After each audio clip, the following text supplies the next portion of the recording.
for joining. I'm excited to talk about the results of our work today.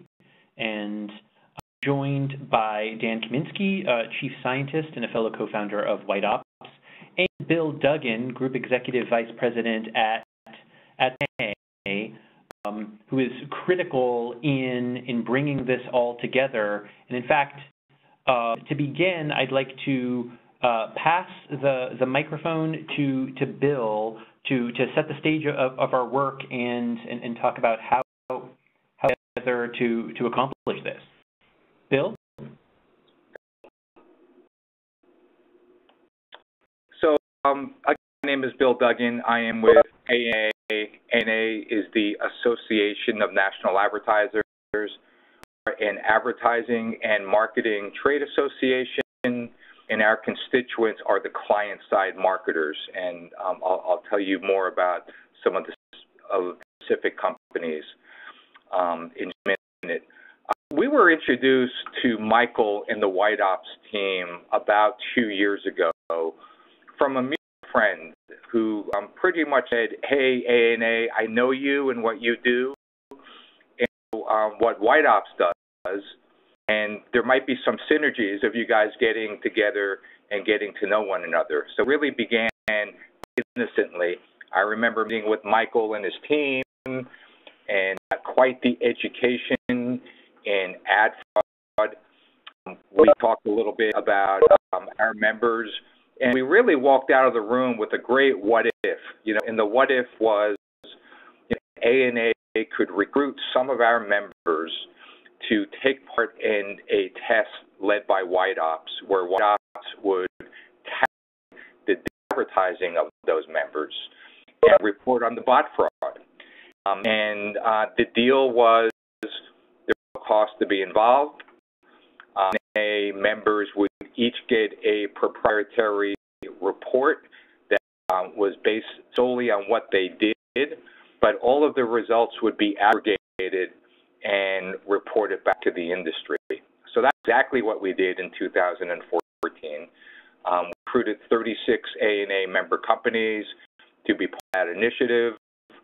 And my firm belief is that bot fraud hurts everybody in the ecosystem: publishers, agents, and advertisers. I also believe it hurts advertisers the most because it's the money being spent by advertisers that optimized. And their constituents, at least in the short term, may not be motivated to deal with fraud. So, we were very happy we got our members involved.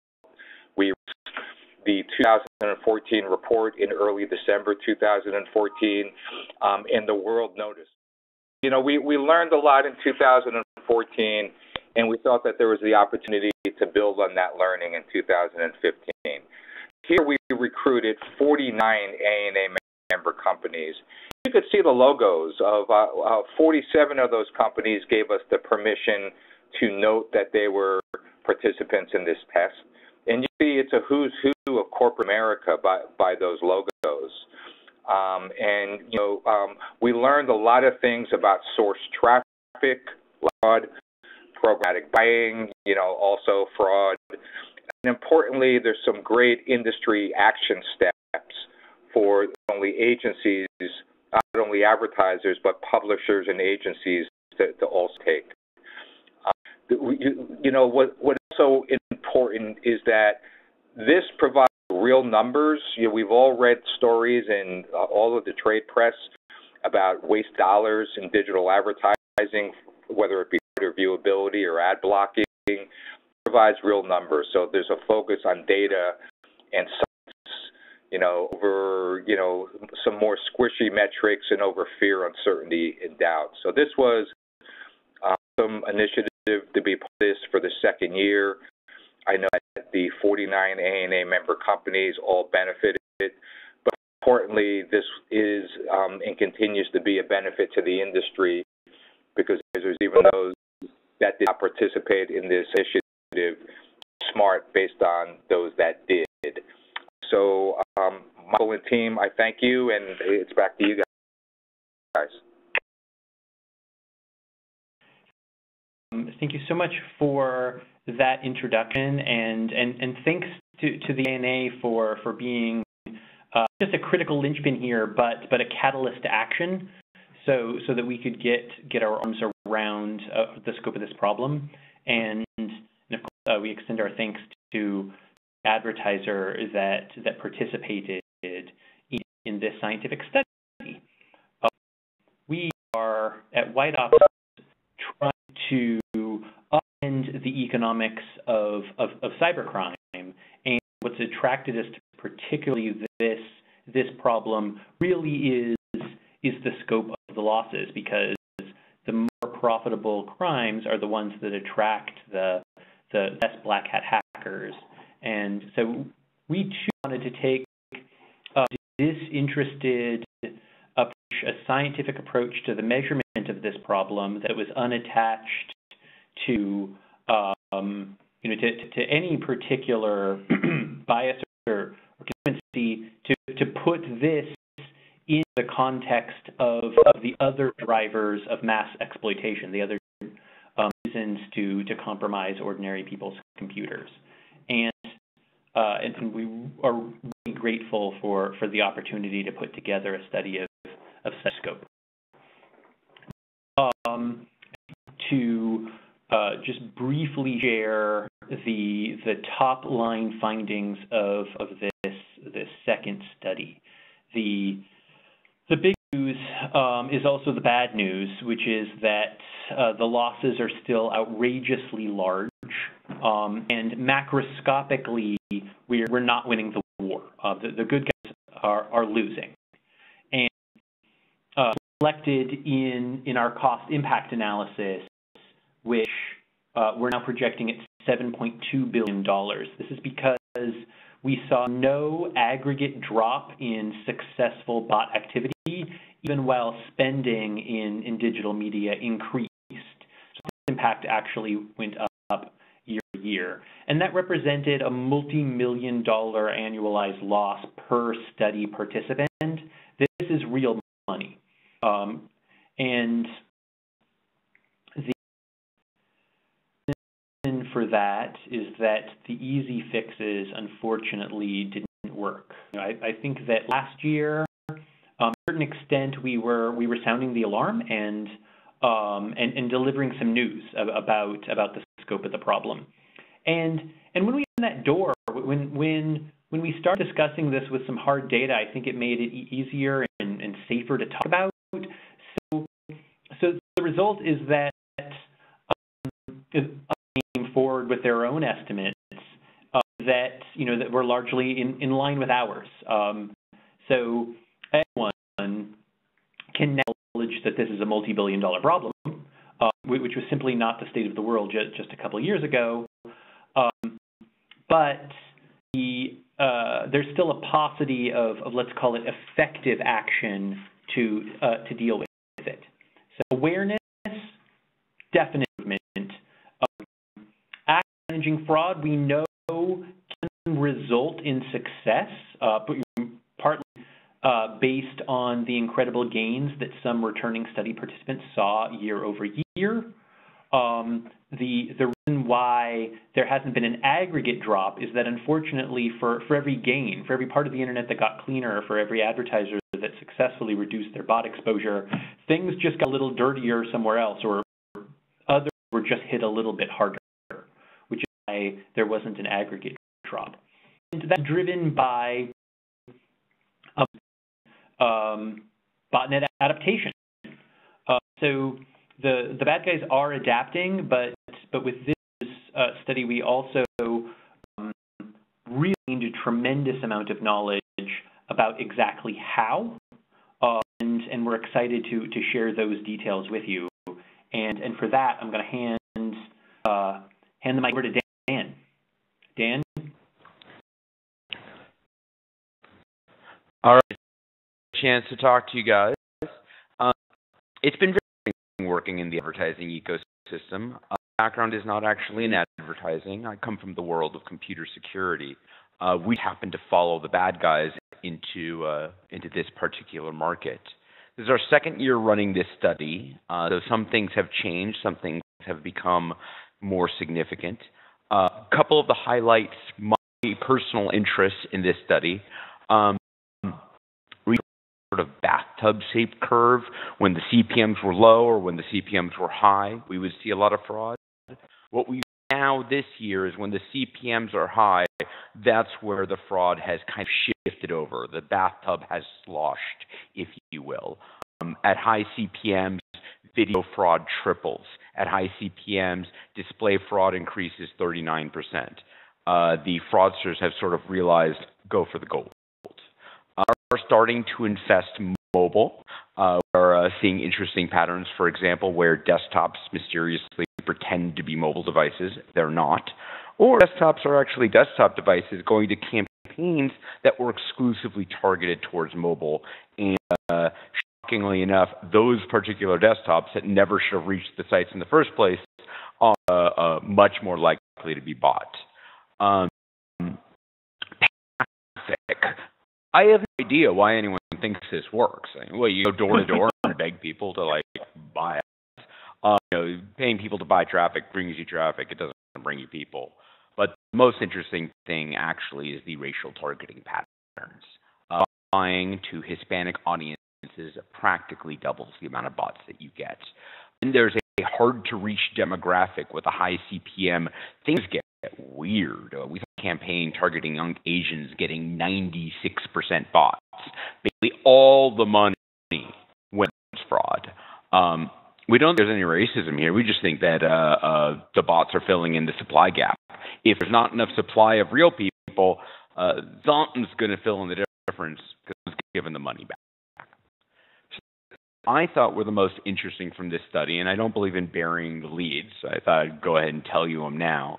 What we're going to do now is actually start talking about changes in distribution in the bot fraud. What's actually going on out there? And I'm going to advance over to here and let Michael take the lead. Dan? So into some detailed findings. This, if I was to pick a single slide that tells the most of the story, is this. This is a breakdown of bot exposure by study participant for every participant in last year's study and this year's study. In both cases, you're seeing a classic Pareto distribution, though there's a shift in the burden of that distribution. What we've always been telling people is that not all bots are affecting all advertisers all the time. They're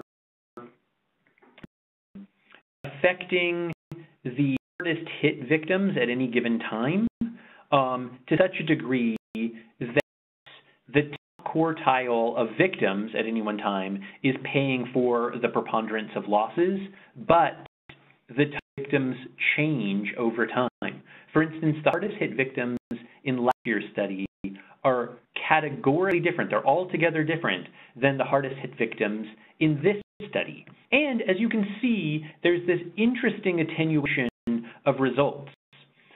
Last year, we saw a range between 2 and 22%.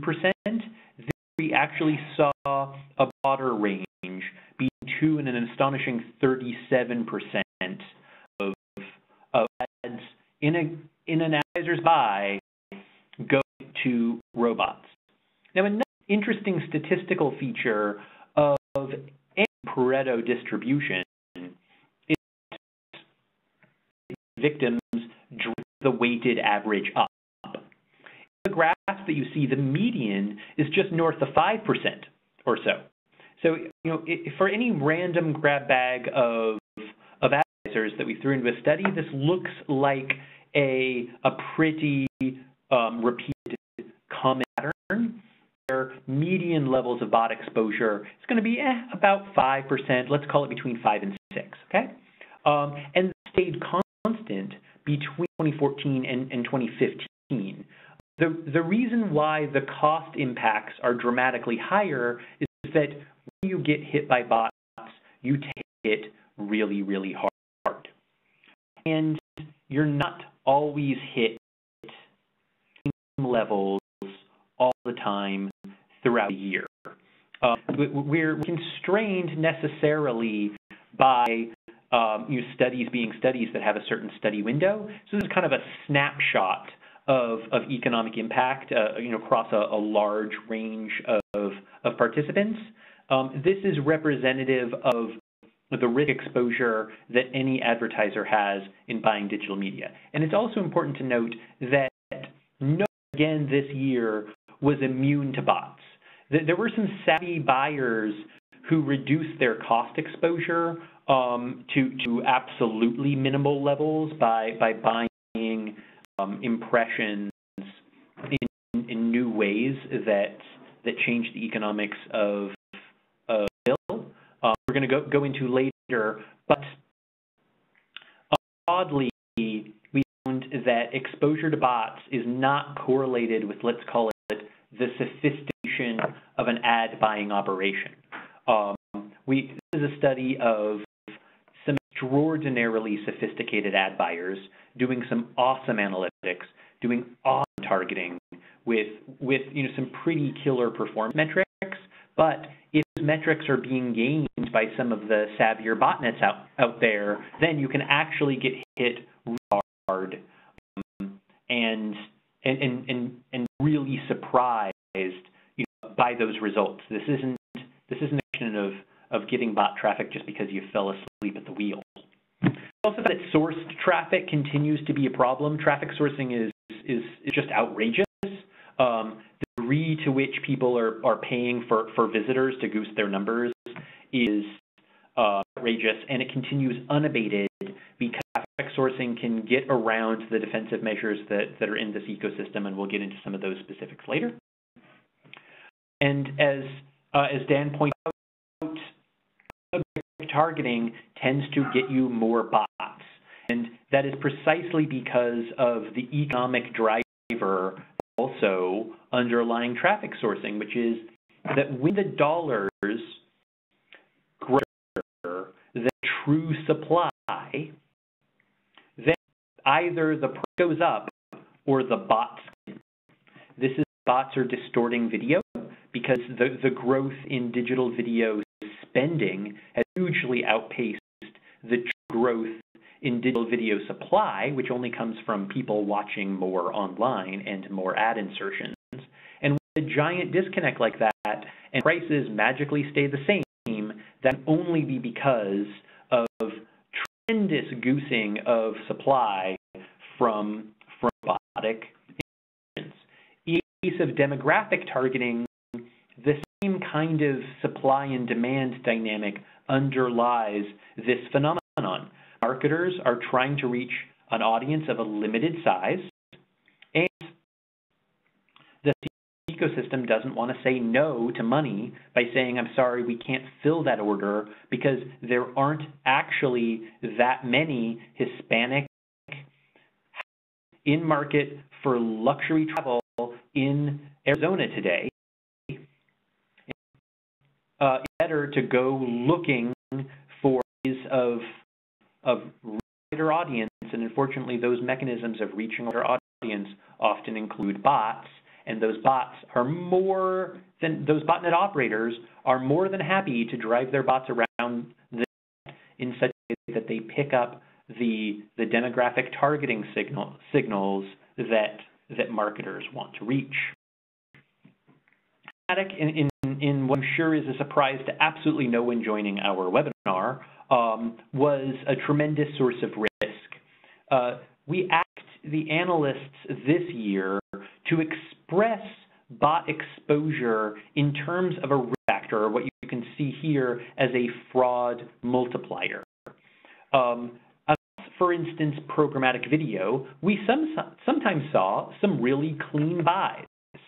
So we didn't want the story just by giving a flat bot percentage across programmatic video. Instead, we want to indicate the range of a low end of 1% to extraordinary high end of 70%, and this on a campaign by campaign basis.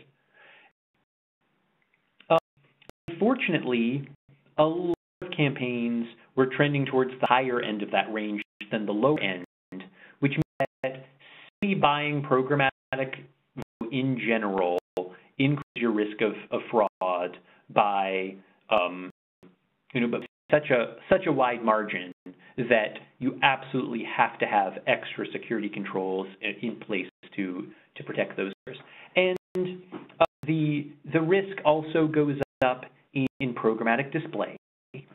And their expectations, let's look at the bot percentage ranges that we found across direct video and direct display buys. Well, there are a lot of very, very body direct display buys. And direct video is often quite body as well. In this particular study, there was simply less direct video getting bought across study participants.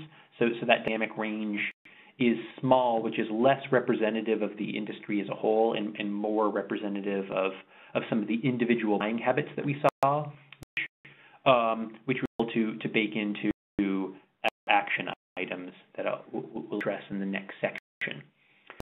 And targeting increases bots, which is crazily counterintuitive, but speaks to the fact that this is a crime that is built on top of ordinary people's computers. What we had to do was deal with anonymous bot hordes. This problem would have been solved already.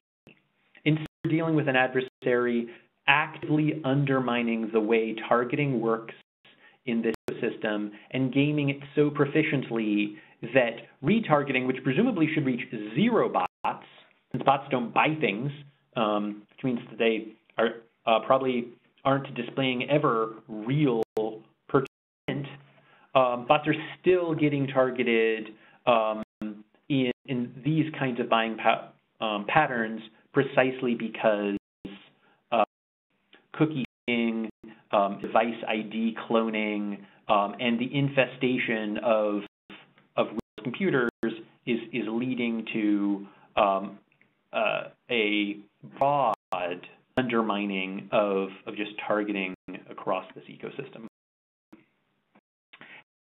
And that's because of the extent of compromised computers. Look at all of the bots that we caught in this study and breaking them out by a rating IP address. We see that about 70% of this crime is being done with ordinary people's laptops and desktop computers. There's sadly still quite a bit of successful bot traffic originating from data centers. We were hoping to see a reduction in because that, in our view, is something of low-hanging fruit when it comes to fraud identification. We do not see any gains there, any significant gains. There's still a lot of successful botnets operating out of data centers. And then there's a long tail of fraud traffic coming from some core networks, from schools, from mobile devices on 3G, 4G networks, and various other platforms across the net. But the most sophisticated stuff, and what we believe to be the true economic driver of losses, is the continuous supply of freshly infected ordinary people's computers. Dig into exactly why that is. In other words, we're finding that the problem is still the size that it is. It needs attention. And with a lot of smart technologists trying to take on this problem, I'm going to pass back to Dan to talk about the drivers of adaptation and the brilliance being displayed by the black hat adversaries.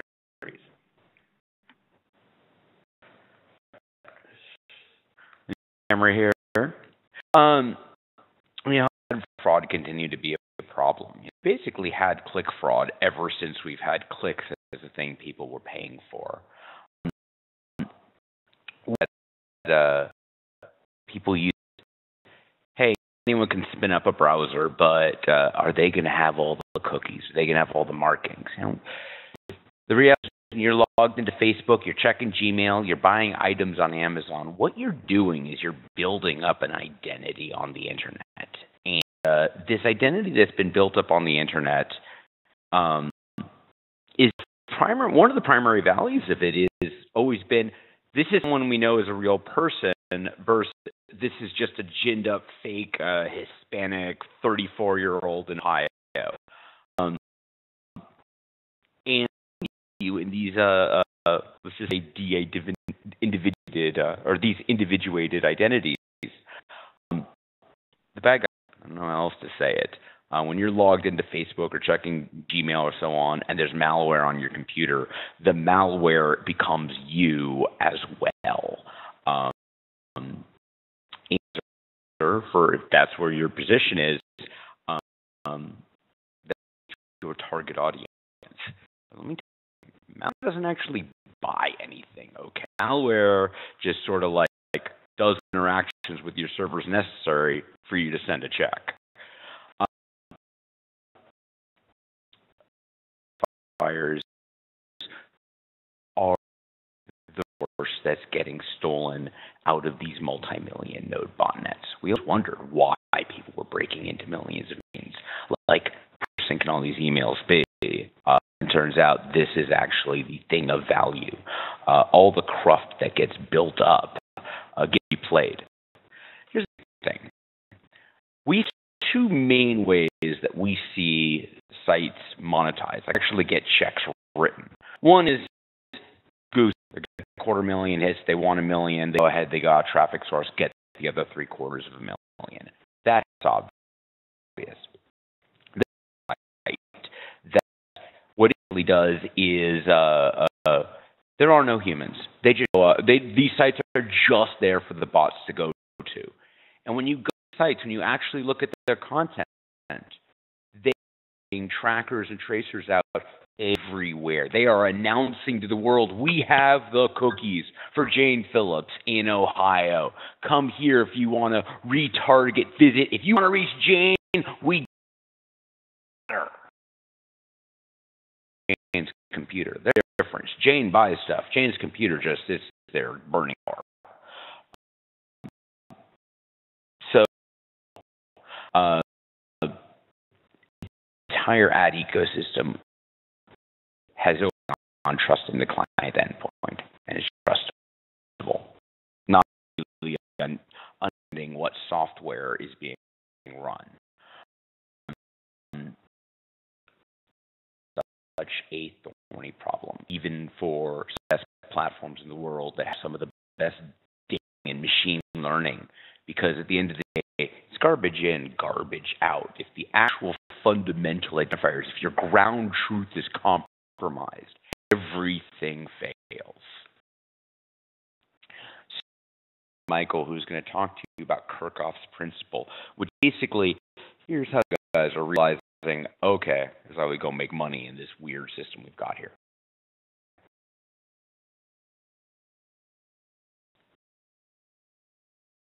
Kirchhoff's principle is an old security principle. It teaches us to not rely on security through obscurity, but instead to assume that the enemy knows the system. And in our case, one of the reasons why ad fraud has succeeded at scale is because of a continuous underestimation of the sophistication of the bad guys. So talk about how the intelligence of adaptation and knowledge about how the system works is being displayed by our cybercriminal adversaries.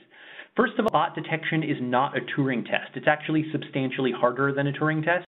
It might feel like all we have to do is suss out from the internet all the robotic behavior. Because robots necessarily behave robotic. No one has been able to write an artificial intelligence platform that can defeat the Turing test. The problem is that our adversaries use two forms of mimicry in order to make their bots look like.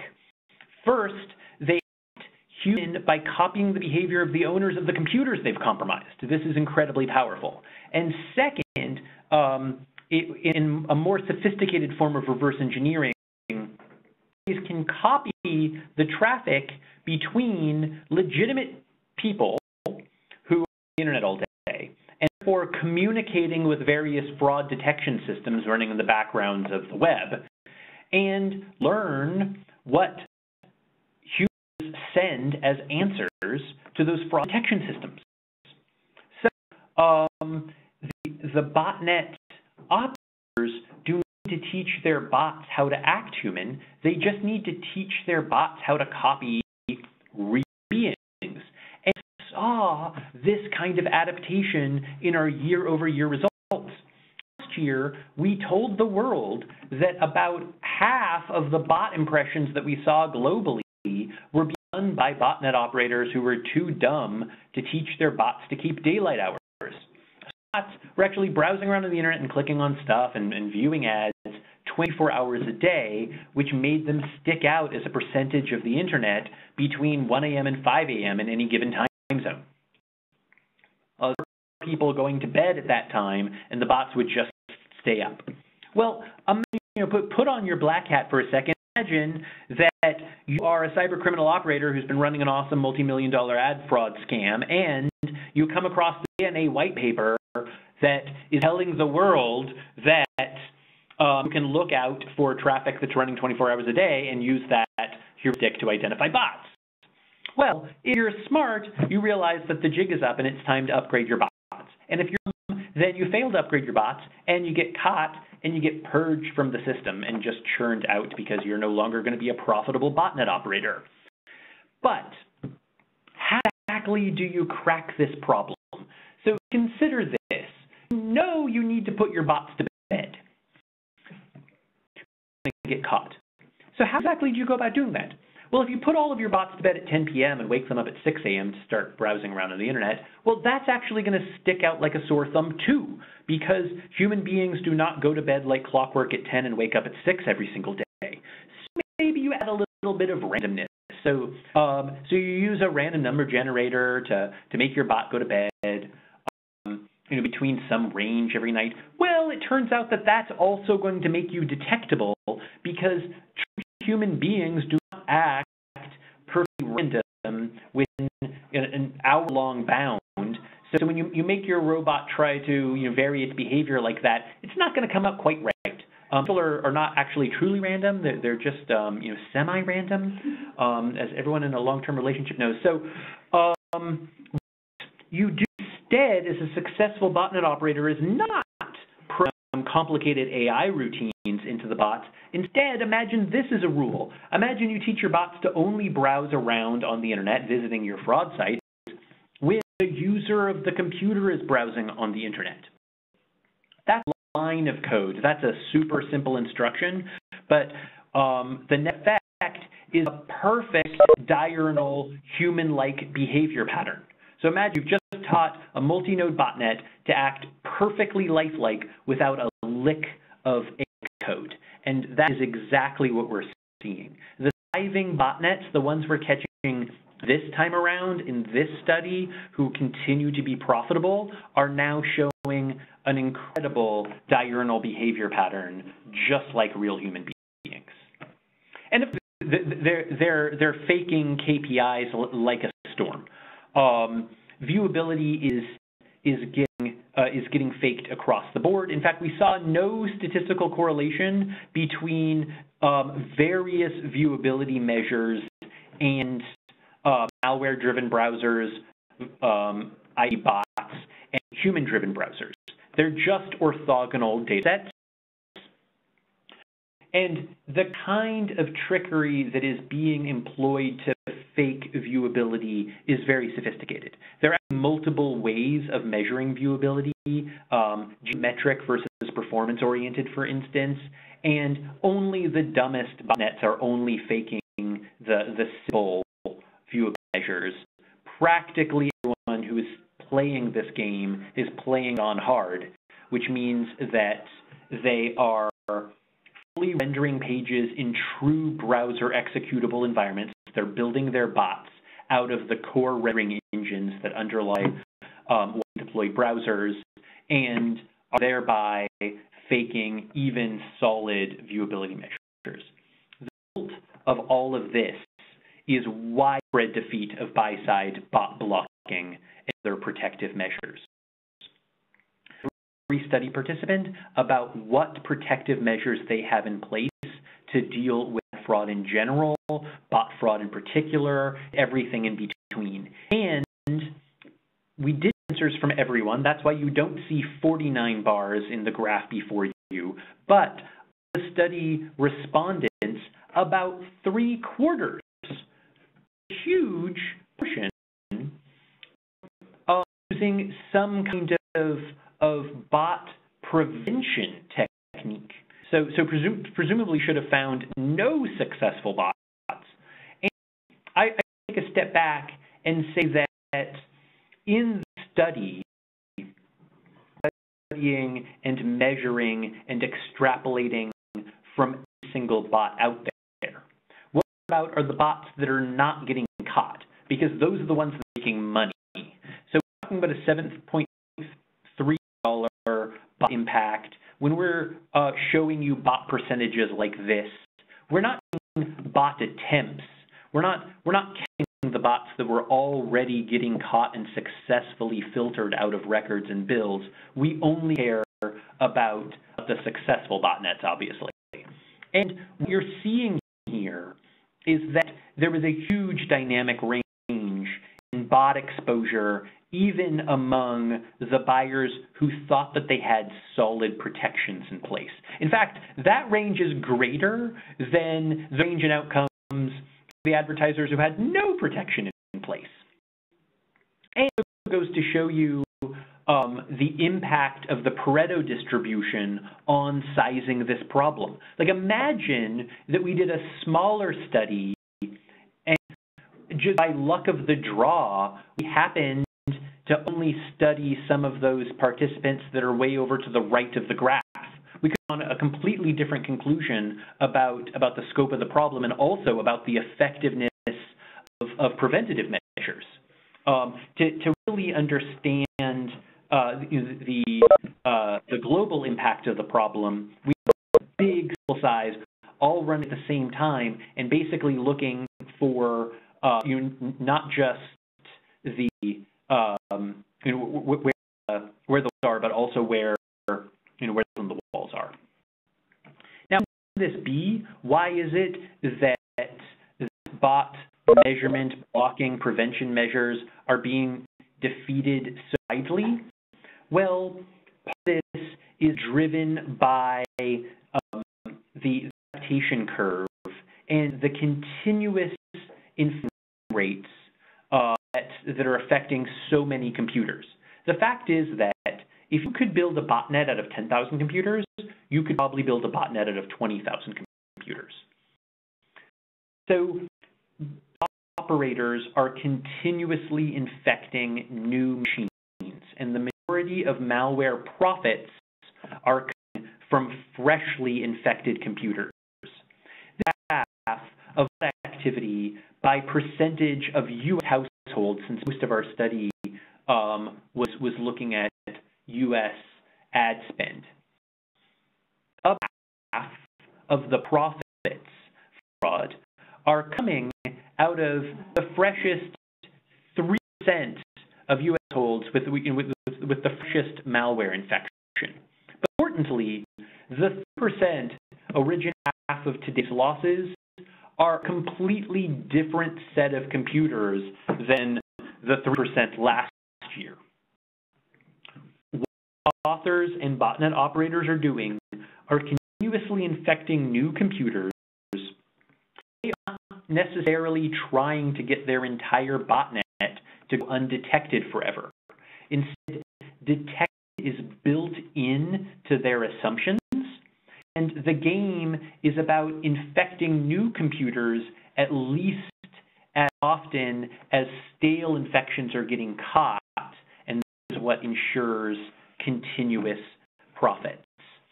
And of course, we're starting to see a big shift into mobile, which is the Wild West. There are pay-per-download networks that are getting apps installed on botnets that are not even necessarily composed out of mobile machines, which is a growth area of crime. Also starting to see some really sophisticated ad fraud models that have that are pulling down ads continuously as a service because of SDK vulnerabilities or even outright unethical SDKs and unethical app developers basically sneaking a little ad fraud into the background of their applications. This is a growth area, but remember that the fundamental driver, the economic driver of the growth fraud is when dollars move faster than inventory moves. So as dollars are getting shifted to mobile, there isn't a dramatic rise in prices, and the dollar shift is happening faster than the supply is truly growing. That's what creates the opportunity for big fraud, and that's what's happening right now.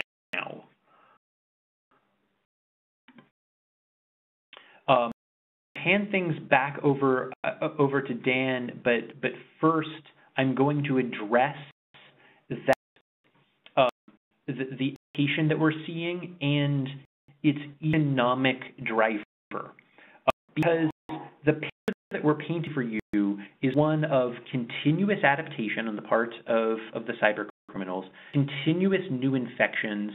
It's like we're playing chess against a chess master who's thinking 8 moves ahead. But there is no such chess master. What's actually happening, what drives the innovation, is the invisible hand. It's adaptation that comes from the free market in traffic. This sales proposition from a bot broker to a publisher. So that you're a publisher and you're getting a sales pitch like this, you're told that we excel at driving traffic to websites that monetize via video and ad and display inventory. If you sign up with this service, you'll get 10 to 100,000 additional unique visitors per day that will all check out clean in every ad analytics package that matters in this industry. And how do they know? Because they directly sign up for all of them. Now, as Dan was telling you at the outset, there is such thing as human visitors on tap. It's not a thing. There is no true way to get 100,000 new people a day to visit a random website. It's all bot traffic. These brokers' work is aggregating traffic from multiple suppliers. And it might feel like to them or to their customers that what they're doing is sorting from all of these traffic sources, the bots, from in the rough, the actual humans that are available via these sources. But no humans, because this is an utterly fake value proposition that is based on a fiction that human traffic is on tap. What's happening is that they're separating the bots that get caught from the fresh malware infections that don't get caught yet. And because fresh infections are happening every single day, there's a continuous supply of malware-driven bot traffic that is getting caught by ad analytics firms. If you directly employ all of them, you can see immediately what gets caught and what doesn't, filter out the stuff that doesn't get caught, and then sell to publishers what feels like an extraordinary risk-free proposition, which is 100,000 visitors a day that not only will you not get cut for pay for, but actually will check out in the top quartile of performance as far as any analytics company is concerned. That is really why traffic sourcing continues unabated, and that is what drives the innovation cycle in the black market for malware. Because imagine that you're a bot operator. If your bots are succeeding, if they're caught you're going to get more orders of traffic from guys like this. And if bots do start getting caught, then guys aren't going to pay for it anymore. So you're going to see your orders dwindle. So what this is, the most successful bot operators who are doing the best at going undetected get more orders and they grow. While the older botnets that need to either upgrade or start infecting new computers get few orders until they go through that upgrade cycle. And this is happening at scale, and this is why ad fraud continues to be a $7 billion problem. The fix, to some extent, because the quality mechanisms that are being used in this industry are widely available even to the bad guys who are not just using it as a QA filter themselves. And because new machines are continuously getting infected, that profit window of when infection happens, but before it's identified as bots by ad analytics companies or ad platforms, that's where most of ill-gotten gains are actually earned in this marketplace, and that is why this is such a thorny problem. The bots in that early part of the profit window are selling the highest price that they can, because you know you're going to make the most money with a fresh infection. So you're going to seek to sell those fresh infection visits to the highest paying publishers that you can. And the economics for those bot visits are 1 cent, 2 cents, 3 cents per visit. That's money.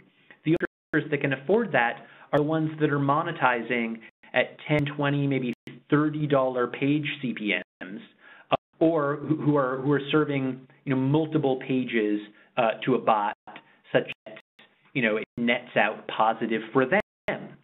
What this means is that the first market for fresh bot infection are the publishers that charge a high CPM. And that's why Dan was saying at the very beginning of this presentation that we actually saw business rise as CPMs went up. When those bots start to get detected, then those publishers, the ones monetizing at a high CPM, will no longer pay 1 or 2 cents per visit. So the next stage in the monetization life cycle of a bot is at a lower tier of probably programmatic inventory. And then even when they start getting caught at that level, and so you can't even sell a visit for like half a cent, then you can sometimes, where a bot goes to die is whatever programmatic platform at any given time is doing the worst job at policing its quality. And there you can still sell bot inventory for a tiny fraction of a cent to some bogus website operator who's getting like a 60-cent CPM on a high volume but very low quality programmatic platform. Even the game is up at that level, okay, then that bot is no longer making a profit, but you're making the majority of your profit off of fresh infections. So finally, to bring the economics all to a close,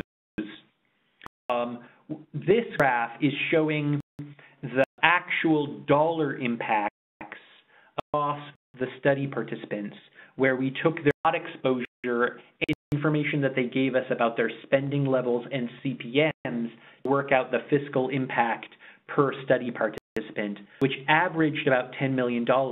But again, because this kind of curve of impacts, what this means is that the losses, just the losses borne by some study participants, could have paid for the entire digital media budget of some other participants. Now let's talk about action.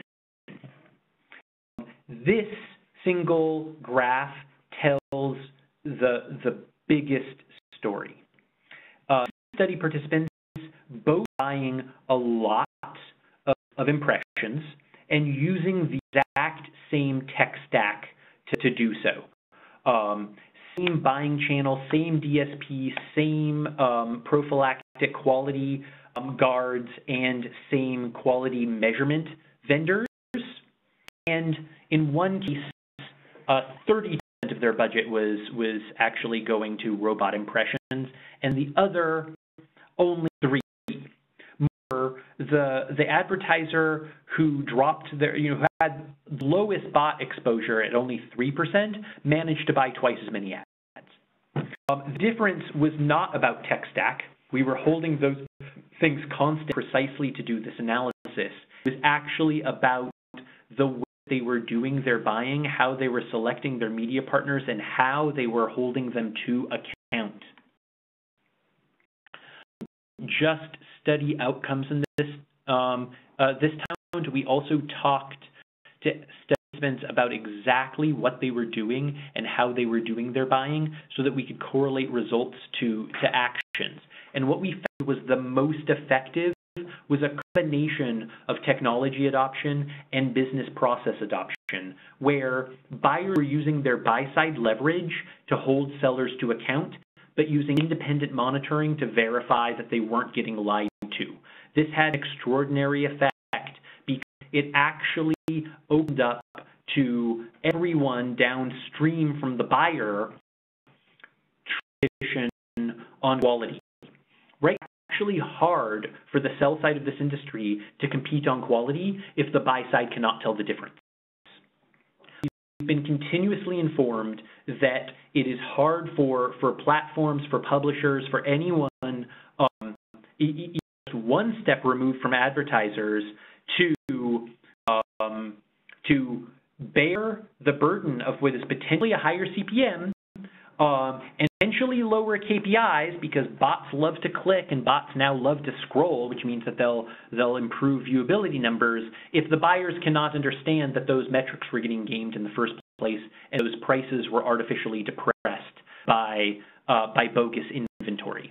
But when buyers are holding a very high quality standard and universally enforcing it across all of their partners, then it actually becomes in the sell side's economic best interest to compete on quality. And when that happens, you get an awesome result for buyers and sellers, because sellers that are clean are in economic competition with sellers that are actually juicing in some way, and the playing field is even, then the that are attracting real human audiences actually do better. And in a world where traffic sourcing continues unabated, there are some ephemeral gains because of the artificial inflation of supply. But that money that's going to the botnet operators is just going away. It's just going to the botnet operators. If we cut them out, then there's better economics for both buyers and sellers. And the business measures that led to those outcomes were actually the ones that moved the needle the most. So our recommendations for media buyers strongly turn on being aware and involved, and actually changing the T's and C's of media buys to pay for human impressions as the fundamental primitive of a bill, and also to control for audience extension and traffic sourcing that are bringing bots in the door. And sometimes procurement can also be helpful in this fight, because they're used to paying for security and for security prophylactics, and that's arguably better for a lot of big buyers than trying to account for security services as part of a non-working media budget. It sort of depends on the buyer profile. For publishers, platforms, and exchanges, these are the guys who are caught in the middle.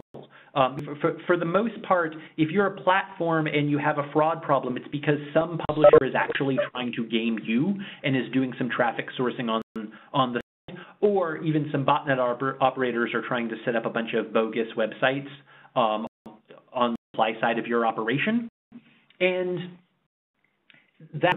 that requires continuous effort, and it requires matching controls to your risk profile.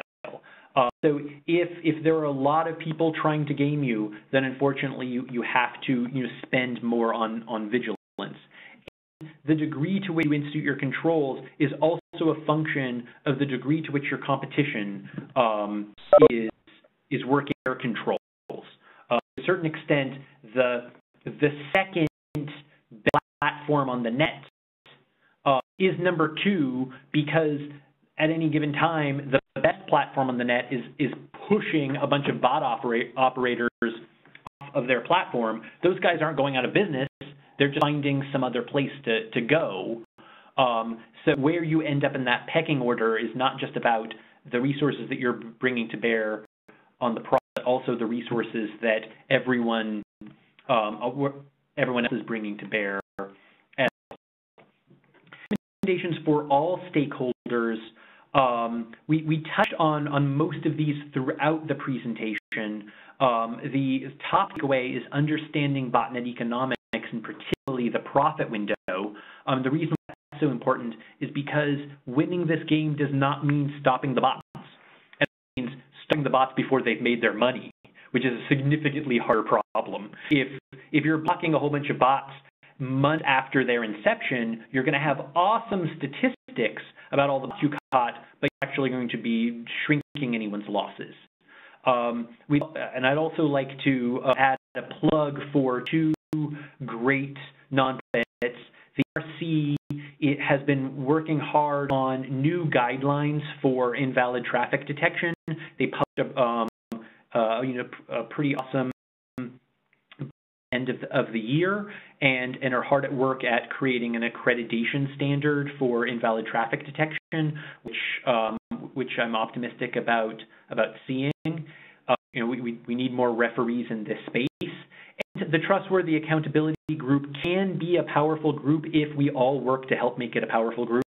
The way it's going to be effective is if it becomes an information sharing hub so that this crime doesn't scale. This is a crime that has attracted the world's best black hats because it's so profitable. Becomes substantially less attractive to brilliant malware authors and botnet operators if the profits become smaller. So the degree that we can shrink the number of victims, we shrink the profits, and that's an awesome cascading snowball effect where this just becomes a less attractive crime. And when that happens, we win. And really to talk about that broader objective, I would like to now hand things back over to my colleague, Dan, for a conclusion.